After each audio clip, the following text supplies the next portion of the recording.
Hello everyone! For today's video po ay magluluto ako ng chicken pastil.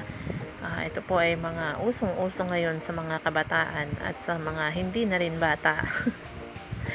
May may nag-giveaway sa amin ng fried chicken, kaya yun na lang po ang gagawin ko.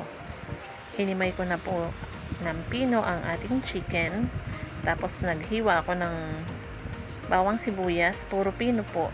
Yung sibuyas nga po pala dinagdagan ko kasi yun po talaga ang nagpapasarap sa ating pastil. Margarine din po ang ginamit kong panggisa. Usually po butter ang ginagamit ng karamihan, pero since wala po kami stock na butter, margarine na lang po ginamit ko. Halos same lang din naman po yun.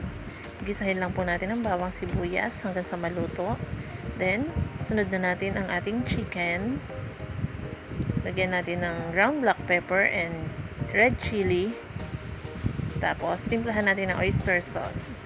After nun, yung pagluluto nga po pala niya, yung texture niya is yung parang mapiprito na yung manok. Ganun. Tapos, balot lang po natin sa dahon ng saging and i-steam natin.